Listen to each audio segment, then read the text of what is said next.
And we're back to 50/50 Day. Welcome, everyone. If you're just tuning in or if you're finding us on Facebook, it's 50-50day.org. We're so thrilled to have everyone here. Please share, tweet, like. It's been an incredible day. We have so many interviews that have been happening. Scroll down to see all the amazing speakers we've had. And right now, we're thrilled to welcome Congresswoman Carolyn Maloney. She's a Democratic Congresswoman representing the 12th Congressional District. She was first elected in 1993 and was the first woman to chair the Joint Economic Committee and is known for her legislative work on human trafficking, gun control, healthcare, among other things. And she's been active in efforts to build a national women's history museum. We're so thrilled to have Congresswoman Maloney. Thank you for joining us on 50/50 Day. So you've served in Congress for almost 25 years. What have you learned about women and leadership in that time? And what's the impact of more diverse representation in policy? Well, with more women at the table, then their views are heard. They should be at every table, the legislative table, not just the kitchen table. And they always bring a very sharp pencil for women, children, and family issues. We have had great success in New York. New York was the founder of the women's rights movement and the gay rights movement in Seneca Falls, and we had the great leadership with Geraldine Ferrara, the first woman to run on a national party for vice president. Hillary Clinton, the first woman to shatter that glass ceiling and gain so many votes and be seriously and almost win the presidency of the United States. And we have Nancy Pelosi, the first woman to be a speaker, to come to our city on June 5th. We'll be addressing a number of women's organizations. But we've been the birthplace of the women's rights movement, and we've been strong leaders with strong women leaders. I have introduced every year since I've been in Congress the Equal Rights Amendment. With the new energy from the Women's March, we had over 750,000 women who almost spontaneously showed up and marched, and I felt very much more like a movement than a one-time event or a one-and-done event. And I think our challenge is, how do we build on that energy of participation and passion and vision that we saw in the Women's March and in many other marches? So how are you looking to build on that? And talk a little bit about, you've been such a champion for ERA and bringing it back. Talk a little bit about what you see next. What are you going to do next with trying to harness this around that issue? Well, as you know, Sunday is Mother's Day. And on Friday, I am trying to put together an event that highlights the difference between the Republican health plan and the Affordable Care Act. It is particularly harmful to women.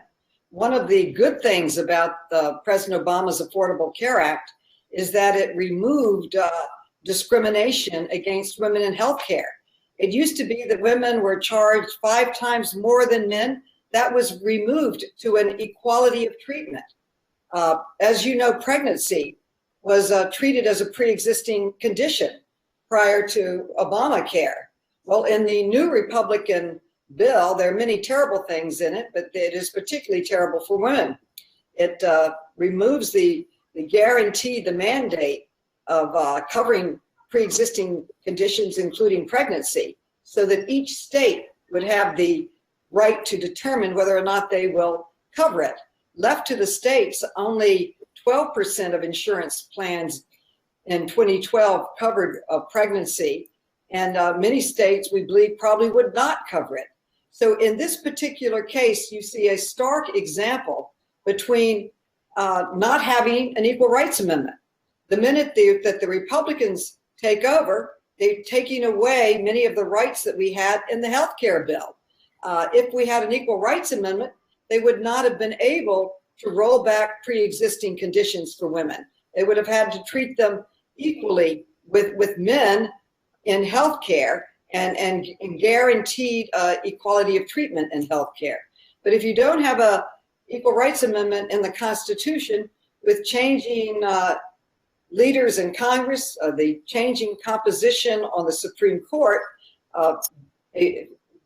rights that we gained, whether it's Title VII, Title IX, or the Affordable Care Act, can be legislated away. You need a rock hard guarantee in the Constitution.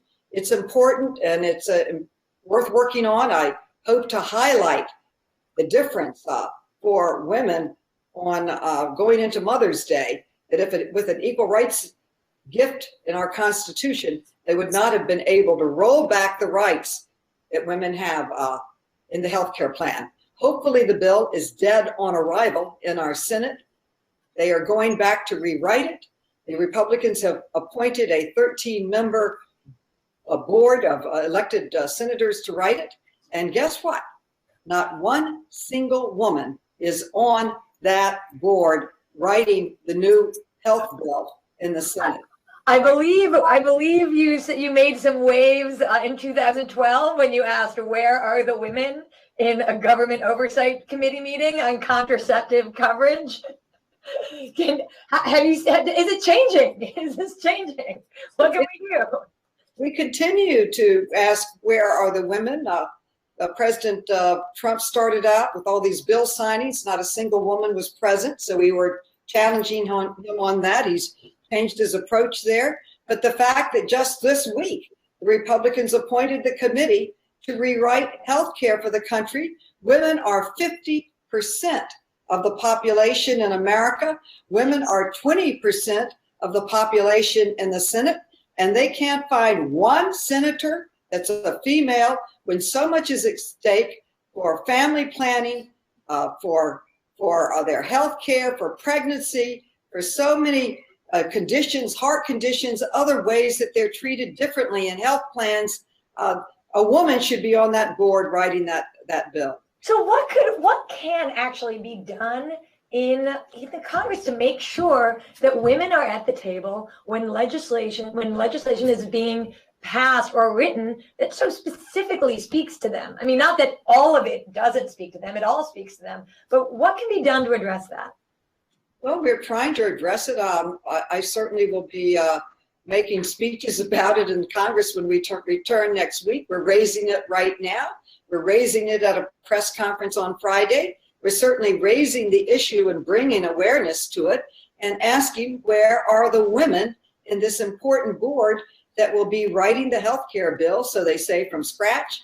Well, we have unique needs, such as pregnancy discrimination against women. We say we honor women, children, and families, but where is it in our laws? Let's get equality in the Constitution. That's the only way it's going to be guaranteed.